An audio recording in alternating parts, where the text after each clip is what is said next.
I want to be optimistic, and we know what to do, but when we look around, it's been absolutely terrible. For the last 30 years, we've had summits. Think of the Paris summit, the Copenhagen summit.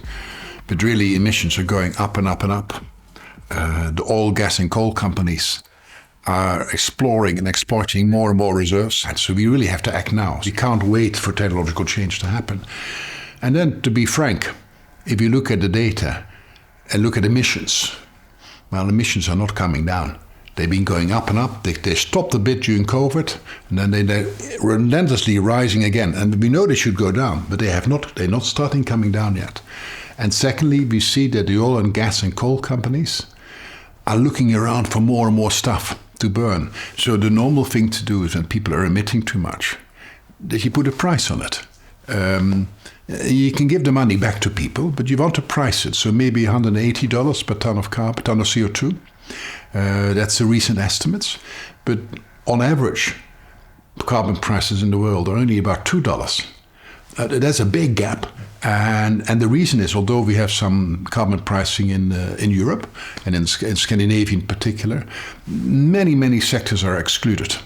So the biggest polluters don't have to pay the tax, or they don't have to pay the permits. Many other parts of the world don't have carbon taxes at all. For global warming, it doesn't matter where you emit. Whether you emit in Africa, in India, or in Iceland, it all contributes to global warming. It immediately gets mixed in the atmosphere. So we need a carbon pricing path, and people need to know this is going to happen in the next 30 years, so they can change their technologies from being very brown and dirty and carbon intensive to green technology. That they can switch in homes from gas central heating or coal-fired central heating to heat pumps, that they can change their car from a diesel or petrol car to an electrical car. But that takes time. So we need to have, on top of the carbon pricing, we need to have special renewable energy subsidies. Now the problem is, if you look in the world, 7% of GDP are fossil fuel subsidies. They should not be subsidies, they should be taxes. So it's not just the case that we have low carbon tax, we actually have fossil fuel subsidies, the opposite. And then if you look at the renewable energy subsidies, they're almost nothing. They're very little. So we should have a complete turnaround in that policies. That hasn't happened yet. Now there are some hopeful signs. If you look at the President Biden in America has got the IRA, Inflation Reduction Act, but that act is a huge program for pumping up the renewable energy sector. Frans Timmermans, when he was commissioner in Europe, he put up the European Climate Plan, and there's again a lot of stuff on R&D and green investments. So that's the hopeful bit. So hopefully, at least in the European continent and the American continent, it will come. Big risk is, imagine if Trump wins the election.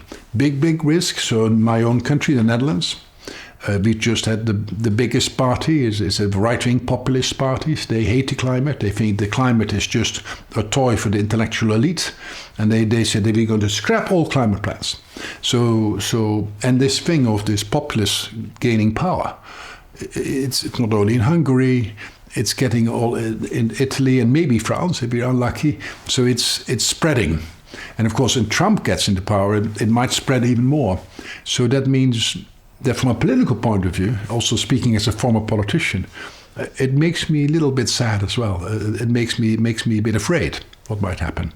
I'm a real European, so I hope if President Trump wins, that for example Great Britain comes to its senses, and that they will join Europe again, because then we really need Europe, because then Europe is no longer protected. Think of the Ukraine war. Their climate policies, they are, if you think about European emissions, are a small part of the total world economy. So we really have to export our climate policies and export our green technologies, or maybe give them for free to the developing world. In the past, people like Bill Gates and others have given special vaccines for free, or also for malaria and for COVID, to developing countries. So what I'm really arguing for is that the sensible governments of the world set in motion a big competition for developing the best green technologies, fusion technology, storage technologies like hydrogen, and get the best techniques to come, and then you can patent it, and then you maybe have 5-6 of these techniques, and you really can make the green transition. So like what we did in COVID, we managed to do it in 1 year. Nobody believed it would happen. It happened. We need something like that grand coalition of visionary politicians, businessmen, and scientists to do that as well for the green revolution, because it's really a question of changing the technologies, and we don't have much time. We have to do it between now and at most 25 years. And the problem is many of these technologies are unproven. They're untested. They're definitely not competitive. But although you might have had in school chemistry, and you probably know how to make hydrogen, because we learn it when you're a 15-year-old school kid. But then to actually scale it up, then it actually can be used to kind of make steel industries, aluminium industries, and cement industries green, is a different thing altogether, that you can do it in a cost-effective way. To do that, you need big networks to transport the hydrogen, which you want to make it out of solar energy or out of wind energy, so you may do it, for example, in the middle of Spain. But then that hydrogen needs to be transported to the Ruhrgebiet or to the Swiss industrial zone or the Dutch industrial zone. So there's huge investments needed, and they haven't even begun yet. The only positive thing is, the more and more people become green, the cheaper it becomes.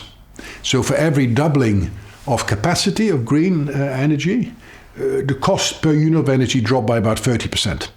That's a lot. So the more people, and that's on the technology side, but on the demand side, we see the same thing. The more people go green, the more people have an electrical bike instead of a car, or they have a green car. The more people do other green things, they have a heat pump or something like that. Then suddenly you see that changes people's preferences. There's a lot of evidence for that. So we see that more people become green, then more other people become green. So then what we get is kind of social tipping points and technological tipping points. If enough of the green technology is used, it certainly, because it's an immature technology, but if it becomes more and more mature, it gets cheaper and cheaper and cheaper. So if you look like the cost of solar panels, they started off at a couple of $100 per watt, and now it's a couple of cents. So it is very powerful. And then the third thing, apart from the technological tipping and the social tipping, there's also this thing called political tipping. So if you get one municipality takes bold action and say, we're going to take this part of the city and take all those houses off the gas and put them all onto the heat pumps, for example, then it's expensive. So a lot of money has to go to subsidies. But then the second one does it. And another municipality. And then suddenly they all want to look green, these municipalities. But the more and more they do it, the cheaper they learn how to do it. And it gets cheaper and cheaper. And then you would suddenly get a political tipping that suddenly everybody wants to be green. We haven't seen that yet, but that's what will happen.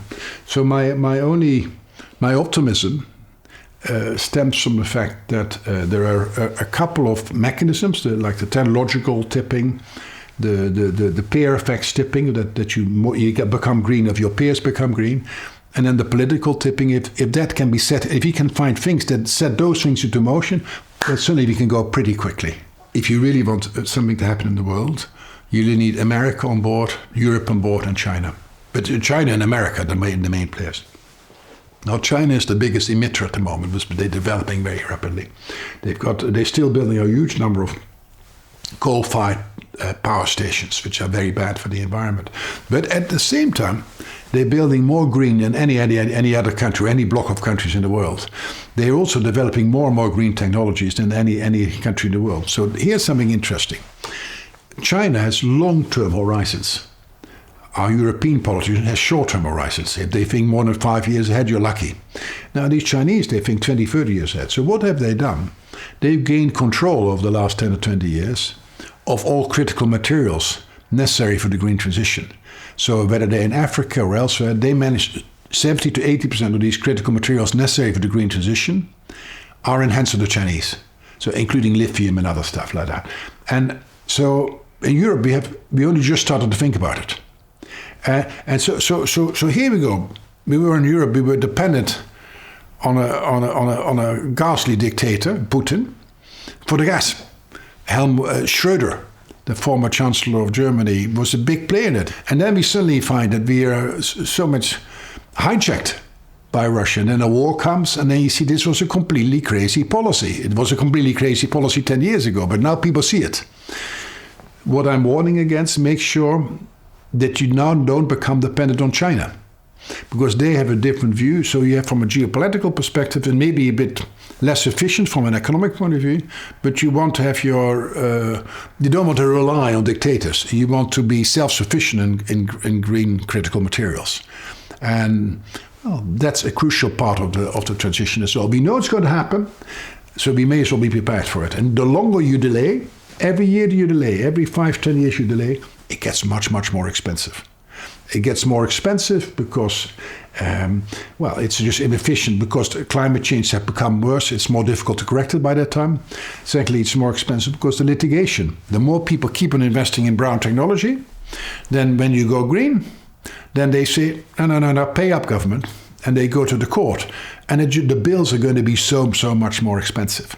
So the question is, better do it now than tomorrow. And that's something which politicians need to realize. And it's not a political thing. I'm a left-wing guy, but it doesn't matter whether you're right-wing, left-wing, Christian Democrat. The more ordinary people are the ones which are hurt most. Because if the global warming really sets off, we either get lost productivity, you get health problems, respiratory issues, but particularly in Europe. Now the ability to absorb migrants has reached its limits, perhaps. I'm not so concerned, but I can see people are concerned. That's why these parties get voted in. But then, of course, if climate goes unchecked, we'll get an enormous amount of climate refugees coming in from Africa, much more than we've ever had from Syria. Well, then look what happened to the politics. And then ordinary people will be upset because they say that their livelihoods are threatened by too many. Just absorption capacity for these new migrants is just not enough. So I think we're not green because we want to be green. Well, I want to be green, but you're there also in your own self-interest. And people have to realize that if they don't do the green policies, they're going to be their children are going to be a lot worse off. Not just because of global warming for them, but the global warming in other parts of the globe will set in motion the migration streams, which you may not want, and trade possibilities will diminish because these countries won't be able to trade anymore. So it's a rational, egocentric thing to actually be green, and I think not enough politicians realize that in Europe.